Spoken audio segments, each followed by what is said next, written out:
Bonsoir amis téléspectateurs, c'est un plaisir de vous retrouver dans votre édition du soir. Abonnez-vous sur cette chaîne Afrique Sport Live pour ne rater aucune vidéo. Et nous allons débuter ce journal, chers amis, avec Kalidou Koulibaly, le défenseur sénégalais qui a été victime de racisme. C'était ce week-end lors de la rencontre entre Napoli et la Fiorentina. Et le joueur sénégalais Koulibaly a encore été confronté au racisme. C'est en Italie et il a voulu défier ses provocateurs. Le beau match entre la Fiorentina et Napoli, incertain jusqu'à la dernière seconde, a été gâché par un énième épisode de racisme qui touche malheureusement le monde du football. Cette fois, les insultes ignobles étaient dirigées vers Kalidou Koulibaly, Zambo Anguissa et Victor Osimhen.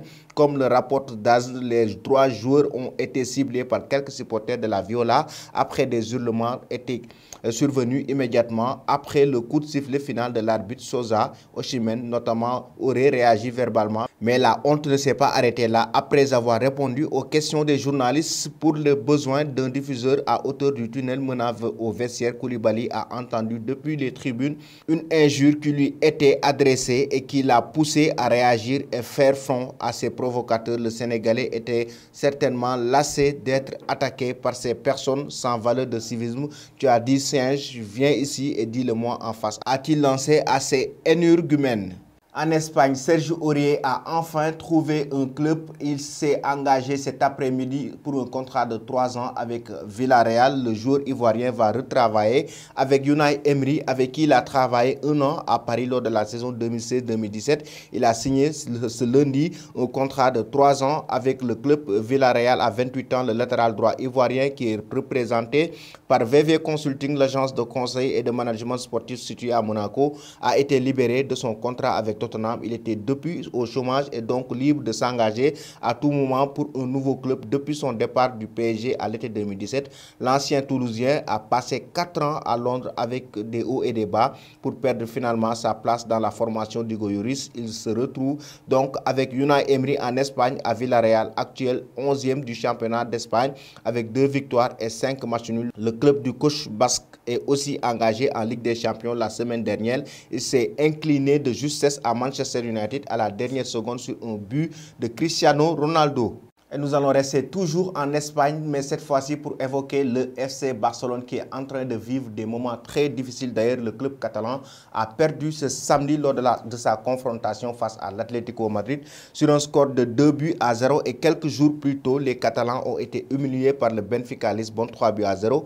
En Ligue des Champions, une situation difficile sur le terrain, mais également sur le plan financier. En effet, le Barça a une dette de plus d'1 milliard d'euros et sa masse salariale a été réduite à seulement 90 millions d'euros. En guise de comparaison, Watford en Premier League a une masse salariale fixée à 90 millions d'euros. Naturellement, cette situation désastreuse du Barça touche les légendes du club. Parmi elles, Yaya Touré, ancien milieu de terrain du club catalan, l'Ivoirien a proposé ses services au Barça dans un message lancé sur Twitter.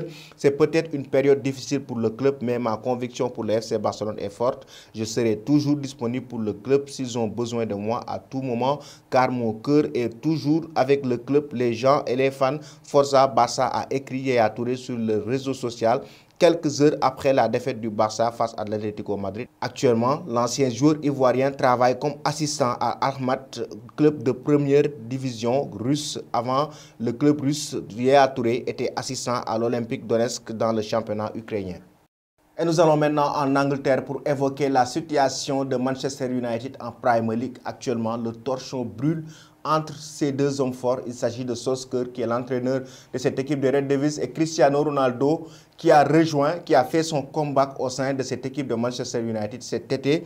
Le club anglais et surtout son entraîneur Solskjaer sont tous sous pression depuis quelques semaines. Sur les 6 derniers matchs, toutes compétitions confondues, les Red Devils ont obtenu 2 victoires, dont une à la dernière seconde en Ligue des Champions contre Villarreal, mais surtout ils ont été défaits à 3 reprises et n'ont pu obtenir qu'un match nul contre Everton ce week-end. Tout de suite, les regards se sont tournés vers le coach norvégien. Ces choix font débat en Angleterre. Lors de la dernière rencontre, ce championnat, Solskjaer a décidé de laisser sur le banc ses cadres, notamment Cristiano Ronaldo ou encore Paul Pogba, interrogé sur ses choix à l'issue de la rencontre. Le manager n'a absolument pas regretté ce choix. Vous devez gérer la charge de travail des jours et la décision pour moi était la bonne.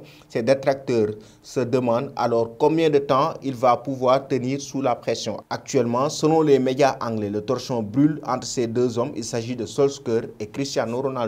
Et nous allons terminer ce journal avec l'avenir de Kylian Mbappé. Le joueur français du Paris Saint-Germain sort du silence et évoque dans un entretien avec nos confrères d'RMC son avenir et pour évoquer son transfert avorté au Real Madrid. Et Kylian Mbappé, qui était discret dans les médias depuis plusieurs mois concernant son avenir, est sorti de son mutisme dans une interview avec RMC qui sera diffusée ce mardi, mais dont certains extraits ont déjà filtré. J'ai demandé à partir parce qu'à partir du moment où je ne voulais pas prolonger, je voulais que le club ait une indemnité de transfert pour avoir un remplaçant de qualité, explique-t-il dans cette longue interview où aucun sujet n'est éludé. C'est un club qui m'a beaucoup apporté. J'ai toujours été heureux. Les 4 années que j'ai passées ici, je le suis encore. Je l'ai annoncé assez tôt pour que le club puisse se retourner. J'ai voulu que tout le monde sorte grandi, qu'on sorte main dans la main, qu'on fasse un bon deal et moi j'ai respecté ça. J'ai dit si vous ne voulez pas que je parte, je reste, a-t-il expliqué,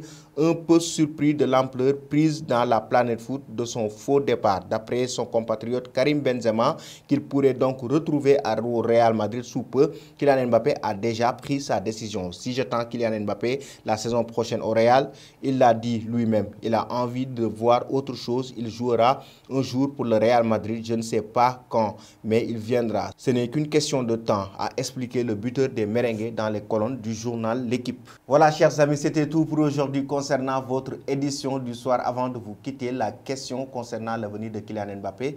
Le joueur français, selon vous, doit-il quitter le PSG pour aller au Real Madrid? Merci et bonne fin de soirée.